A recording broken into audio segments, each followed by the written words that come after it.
Lynn had always been the daughter who fixed things. She was the one who remembered to pay the electricity bill before the shutoff notice arrived. The one who drove 2 hours each way to sit in a fluorescent-lit clinic waiting room when her mother's blood pressure spiked. The one who quietly transferred money into a joint account every month so that nobody had to ask her twice. She did this without complaint, mostly, because complaining had never once changed anything in the 26 years she'd been alive, and because somewhere very early on she had learned that her mother's love came with conditions written in invisible ink, conditions that only became legible when Lynn failed to meet them. Her brother Hung had never learned to fix anything. He had learned instead to break things beautifully, with the kind of charm that made people forgive him before he'd even finished apologizing. At 31, he still lived in the back bedroom of their mother's house, still owed money to men who called the landline at odd hours, and hung up when Lynn answered instead of him. Still managed, somehow,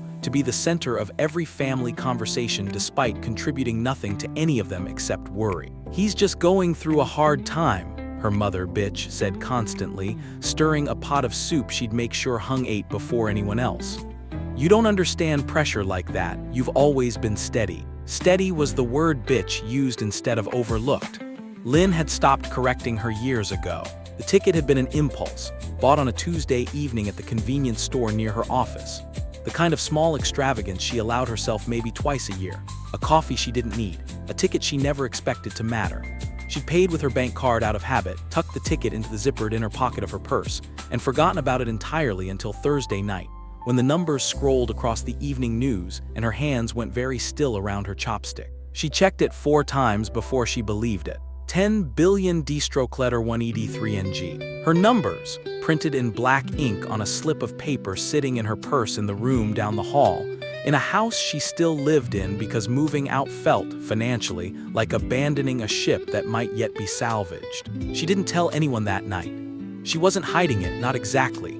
She simply wanted one evening, one single evening, to hold something entirely hers without anyone else's hands already reaching for it. She lay awake until nearly 2 in the morning, turning the number over and over in her mind, imagining an apartment with a door that locked and no one on the other side of it needing anything from her. She fell asleep, finally, with the purse on the chair beside her bed, exactly where it always sat. When she woke, the zipper was open. Lynn knew before she even reached for the purse, the way you know a room has changed even before your eyes have finished adjusting to it, some shift in the air, some absence where a presence should be. Her fingers found the inner pocket empty. She checked the outer pocket, the side pockets, the floor beside the bed, the space beneath it. Her mind already producing a dozen ordinary explanations even as her body understood with a cold and total certainty that there was only one. She found her mother in the kitchen, already dressed, already composed, stirring coffee like it was any other Friday. "Where's my ticket?" Lynn said, not a question. She didn't have room left in her chest for a question mark. Bitch didn't look up right away. That was the detail Lynn would remember longest, not the confession itself, but the half a minute of silence beforehand. Her mother choosing, deliberately, unhurriedly, how she wanted to arrange her face before turning around. "It's safe," bitch finally said. "Where?" "Hung has it." Bitch set her spoon down against the saucer with a small, precise click. "He's taking it to the lottery office this morning. Someone needs to handle it properly, Lynn, and you know you get overwhelmed with these things." The room tilted slightly. Lynn gripped the edge of the counter. "You went into my room while I was asleep and took it out of my purse. I did what needed to be done. No apology in it.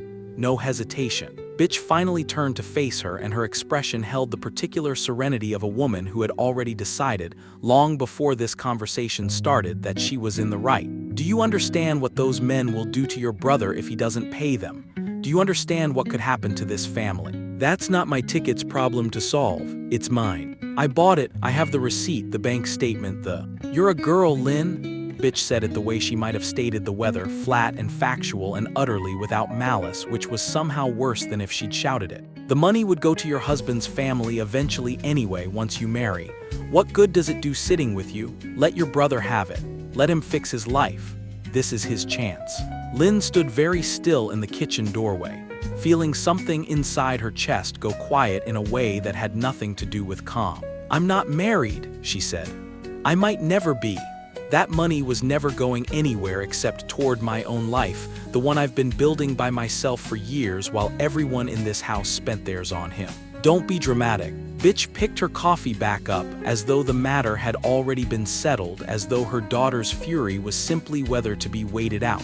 You'll thank me eventually. Family looks after family. Family, Lynn repeated slowly, doesn't slice open your daughter's purse while she's asleep. For the first time, something flickered across Bitch's face, not guilt, Lynn understood immediately, but irritation at being made to explain something she considered self-evident. I didn't slice anything.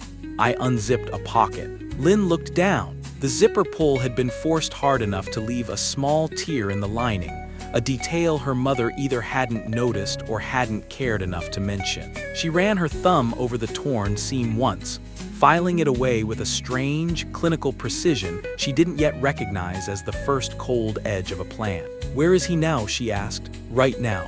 On his way to the Lottery Commission office. He's going to hold the ticket until he can figure out the claim process. It's complicated, apparently, with a jackpot this size. They'll want interviews, verification, a whole production for the payout ceremony. Hung's already talking about how it'll be good for him publicly. Rehabilitate his image a little. Show everyone he's turned things around." Lynn almost laughed. Almost. The sound that actually left her throat was quieter than that and much colder. "He's going to use my jackpot," she said, "to fix his reputation." "He's going to use it to fix his life," Bitch corrected, as though the distinction mattered, as though either version made this anything other than theft dressed up in the language of sacrifice. "You'll still have your job, your salary, your steady little life. You don't need 10 billion D-1ED3NG the way he does." Lynn didn't answer that. She turned, walked back to her room and closed the door, not a slam. Nothing dramatic enough to give her mother the satisfaction of a scene to describe later as hysterical. Just a quiet click of the latch, the same sound Bitch's spoon had made against the saucer. And behind that closed door, Lynn sat down at her small desk, opened her laptop, and began, with hands that had finally stopped shaking, to pull up her banking app. The purchase timestamp was right there. 7:42 p.m. Tuesday, the store's address. The card ending in the 4 digits that were hers and no one else's. She didn't cry.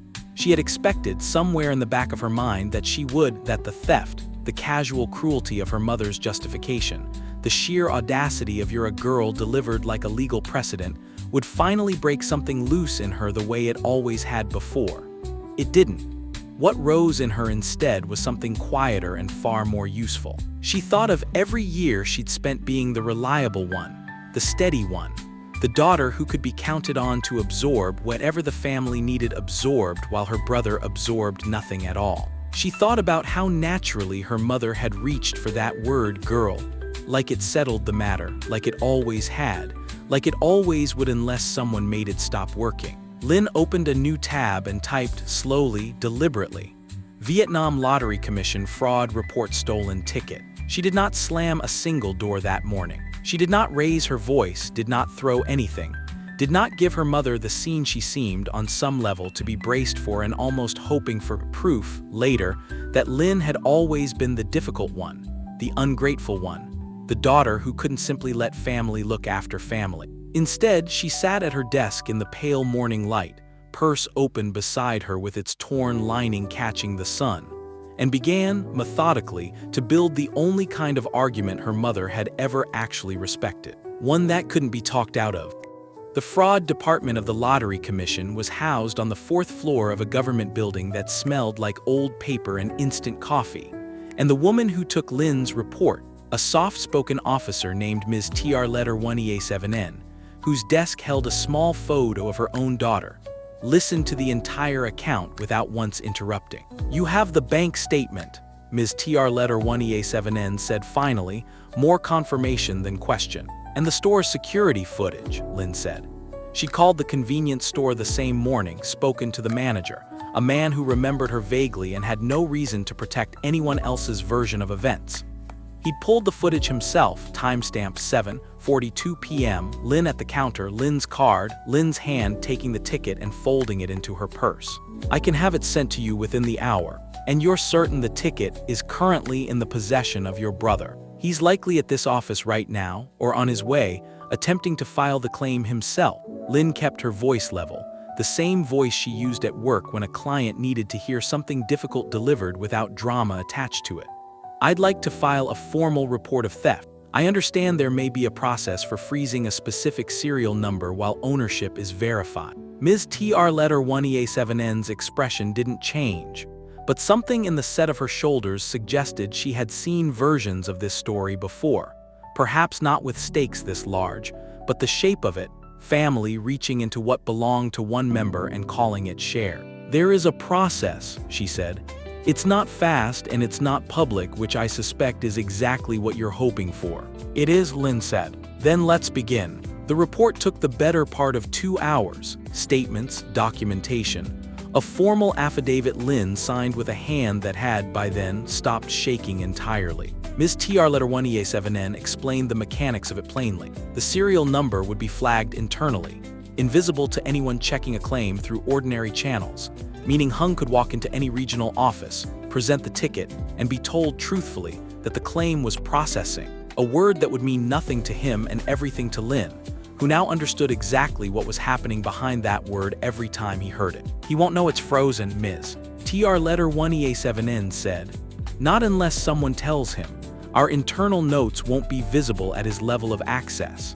He'll simply be told the payout for a prize this size requires additional verification before the televised ceremony, which is, in fairness, also true. How long can that continue? As long as we need it to, provided the fraud report stays open and the investigation is active." Ms. TR letter 1EA7N looked at her for a moment, something almost gentle in her expression despite the clinical nature of everything she just explained. "May I ask what you intend to do with the time this buys you?" Lynn considered the question honestly before answering it. "I intend to let them believe they've already won." She went home that evening and said nothing. This was, she was discovering, the hardest part of the entire plan. Not the paperwork, not the affidavit, not the cold recitation of facts to Ms. TR letter 1EA7N, but the daily discipline of sitting across from her mother at dinner and asking, in a voice that carried nothing but mild, distracted interest, how the claim process was going. "Slow," bitch said, irritated, spooning rice onto Hung's plate before her own. "They keep saying it needs additional verification. Your brother's been down there 3 times this week." "That sounds frustrating," Lynn said, and took a bite of her own rice and said nothing else. Hung, for his part, had transformed almost overnight into a version of himself Lynn hadn't seen since he was much younger, energized, almost giddy, already speaking about the jackpot in the possessive, as though the number had always belonged to him and Lynn's card had simply been the instrument that happened to draw it out of the universe on his behalf. He'd stopped answering the strange late-night calls from the men he owed money to, not because the debt had vanished, but because he'd apparently told them. Lynn gathered this from an overheard phone call she made no effort to interrupt, that the money was coming, that they only needed to wait for the ceremony, that everything would be settled the moment the check cleared. "You should come," Hung told her one evening, almost magnanimous about it, as though inviting her to witness the payout of her own stolen ticket was a generosity rather than an obscenity. "It's a big deal, apparently. Live broadcast. They said it'll air on the evening news channel, maybe even get picked up nationally given the size of the jackpot." "A live broadcast," Lynn repeated slowly, letting the words settle somewhere private and useful. "Huge stage from what they told me. Lights, a presenter, the whole thing. Mom's already talking about outfits." Hung grinned, easy and unbothered. A man who had never once in his life imagined that consequences might eventually organize themselves around him instead of dissolving the way they always had before. "Can you believe it? 10 billion and we get to do it on TV." "I can believe it," Lynn said, and meant something entirely different by it than he understood. The following week, Bitch took Hung shopping for the ceremony, a rented suit for him, a tailored audé for herself in deep red, the color of luck, the color of a woman who intended to be photographed. Lynn watched them leave the house together from the front window, watched her mother laughing at something Hung said on the porch, watched the particular lightness in both their postures that came from believing, with total and unearned confidence, that the hardest part was already behind them. She thought about the torn lining of her purse. She thought about, "You're a girl, the money will go to your husband's family anyway." She thought about every year of her life spent being the reliable one while resources, attention, And now an entire fortune flowed automatically toward the sibling who contributed nothing and expected everything. She did not feel guilty watching them spend money they didn't have on clothes for an event that would end if her calculations held in handcuffs rather than applause. She had expected to feel something like guilt, actually, when she first imagined this moment, some old, worn reflex left over from being the daughter who fixed things.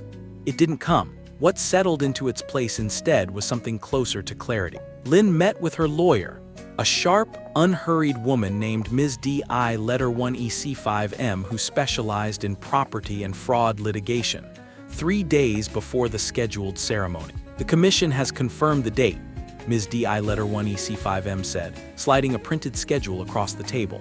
Live broadcast national affiliate prize presentation segment scheduled for the final 20 minutes of the program, after the interview segment, after the check has been prepared for the photo, right before the formal handoff.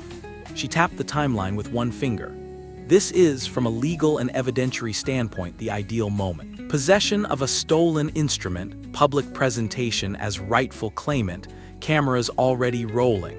It removes any ambiguity a courtroom might otherwise entertain. You're saying we let them get all the way to the check, Lynn said. I'm saying the check makes the theft undeniable to a national audience, which matters for more than just the criminal case.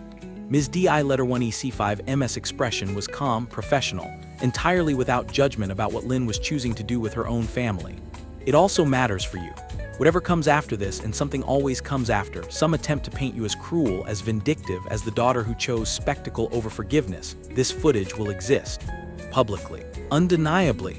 No one will ever again be able to tell your story without your version of it attached. Lynn sat with that for a long moment. Good, she finally said. Ms. D.I. Letter 1 EC5M had already coordinated with Ms. TR Letter 1 EA7N's department and the network's production liaison. A logistical thread Lynn had barely needed to touch once the fraud report was filed. The machinery of institutions, once triggered, ran on its own momentum in a way her mother's careful cruelty never had. The detective assigned to the case, a measured man named Detective Fong, met with Lynn only once briefly to confirm the details of the affidavit and walk her through what the arrest itself would look like. We'll be positioned backstage until the segment reaches the check presentation, he said. Once your mother and brother are holding it on camera, we move. Clean, fast, no ambiguity for anyone watching at home. And afterward, the ticket is released to you as the verified purchaser, pending the resolution of the criminal matter, which, given the footage and documentation, I don't expect to take long. He studied her for a moment. Is there anything else you need from us before the ceremony? Lynn thought of her mother in the red Audai, already rehearsing, probably, some gracious sentence for the cameras about family and sacrifice, and a son finally turning his life around. No, she said, I think everything's exactly where it needs to be. The night before the broadcast, Bitch knocked on Lynn's door holding 2 dresses on hangers, her face bright with an excitement Lynn hadn't seen directed at her in years. I thought maybe you'd like to come after all, Bitch said. Sit in the audience. It would look good, all of us there together as a family. I could have get you a seat near the front. Lynn looked at the dresses, the deliberate performance of unity, offered only now that the outcome, in her mother's mind, was already secured and needed nothing from Lynn except an audience. I wouldn't miss it, Lynn said. She meant it more completely than her mother could possibly have understood. The television studio was smaller in person than it looked on screen. A compact stage dressed up with enough light and color to read as grand through a camera lens. A backdrop of gold curtains, a raised platform, a presenter's podium flanked by 2 enormous foam core numbers marking the jackpot total. Lynn stood in the production control booth above the studio floor, a headset resting over one ear at the technical director's insistence, watching the stage monitors with the detached focus of someone observing weather rather than her own life. Below her, under lights bright enough to erase every shadow, her mother and brother waited in the wings for their cue, dressed in rented finery that had cost more than either of them currently had. Bitch wore the deep red Audai, her hair swept up, her expression already arranged into the particular blend of humility and pride she'd clearly been rehearsing for days. Hung stood beside her in his rented suit, jittering slightly with a nervous energy Lin recognized from years of watching him wait for something he hadn't earned to be handed to him anyway. Nervous? Detective Fong asked quietly, appearing at Lin's shoulder in the booth, his uniform traded for plain clothes for now, blending into the small production crew. No, Lin said, and found that it was true. The presenter, a bright, practiced woman in emerald green, took the stage to applause from the studio audience, ran through the evening's earlier segments, smaller prizes, smaller stories, none of them carrying the particular weight of what was coming. Lin watched her mother's face on the monitor, watched Bitch's hand find Hung's arm and squeeze it, a gesture that read, to anyone who didn't know better, as maternal pride. And now, the presenter said, her voice lifting into the register reserved for the evening's centerpiece. The moment everyone's been waiting for. Please welcome to the stage our jackpot winners. Bitch and Hung walked out under the lights together, waving, Bitch's face luminous with an emotion Lin finally recognized, watching it from above. As vindication rather than joy, proof to her that she'd been right all along, that sacrificing her daughter's fortune for her son's redemption had been the correct maternal calculation. The interview segment ran 4 minutes. Bitch spoke about family, about doing whatever it takes for the people you love, about how proud she was of Hung for turning his life around. A sentence that made something in Lin's jaw tighten, watching from above, though her face in the monitor's reflection gave away nothing at all. Hung spoke about second chances, about gratitude, about plans to invest in a small business, none of which Lin believed for a single second and none of which mattered anymore regardless. And now, the presenter said, gesturing toward the wings, let's bring out that check. 2 production assistants wheeled out a cardboard check the size of a door, gold lettering spelling out the amount against white, and handed it to Bitch and Hung together, positioning them for the photo, angling them toward the cameras with the small adjustments of people who did this professionally, who had no idea they were staging the final image of a criminal case. Bitch's hands closed around the edge of the check. Her smile, under the studio lights, was the widest Lin had ever seen it. Now, Lin said quietly into the headset. The studio doors at the back of the audience section opened without ceremony, without the dramatic slam a film might have given them. Just 4 uniformed officers and Detective Fong moving with brisk, unhurried purpose down the center aisle toward the stage.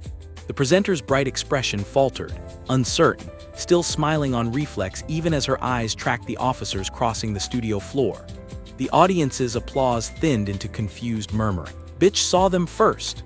Lin watched it happen on the monitor, watched the exact half-second in which her mother's face went from luminous to uncomprehending to, finally, afraid, the check tilting slightly in her grip as her hands forgot briefly what they were supposed to be doing. Detective Fong stepped onto the stage, calm, unhurried, his voice picked up cleanly by the studio's live microphones and carried out across a national broadcast in real time. Ma'am, he said, looking directly at Bitch, that ticket was reported stolen 4 weeks ago.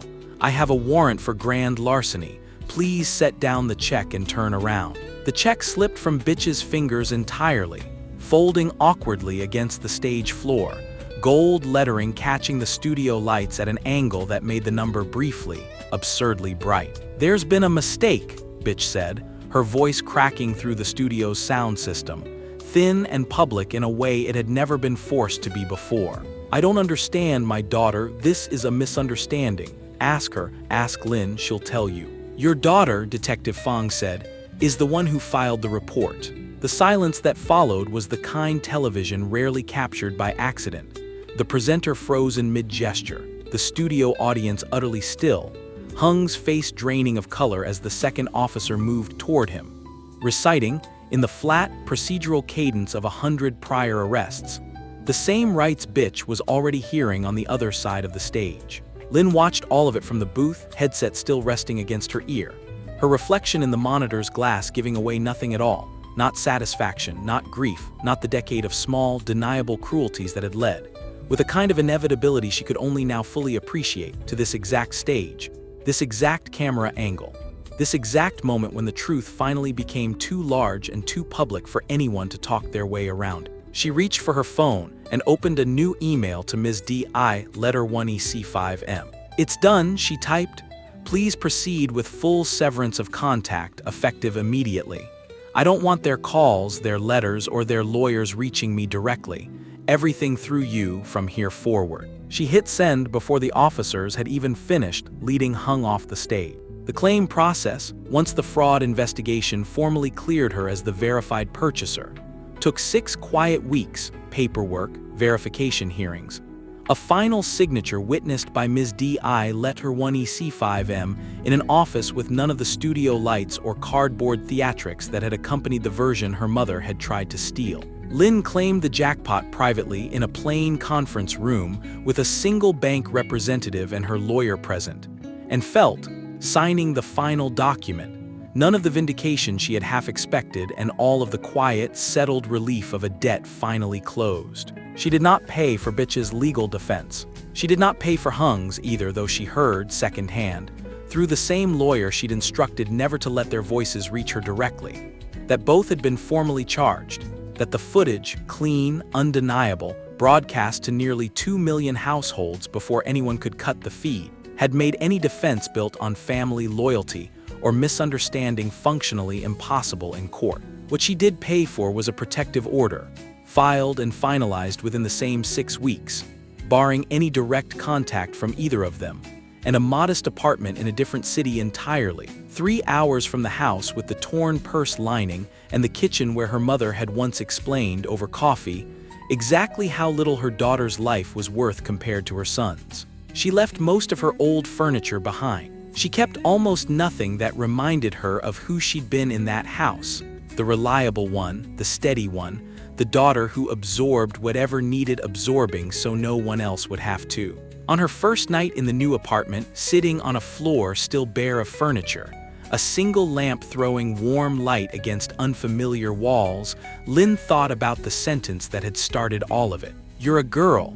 The money will go to your husband's family anyway." She thought about how completely, finally, that sentence had stopped being true, not because she'd proven her mother wrong in some dramatic confrontation, but because she'd simply built, quietly and without permission, an entire life in which the sentence no longer had anywhere left to land. Outside her window, the lights of a city that knew nothing about her, owed her nothing, and expected nothing from her stretched out in every direction, indifferent and enormous and entirely her own. For the first time in her life, that felt like an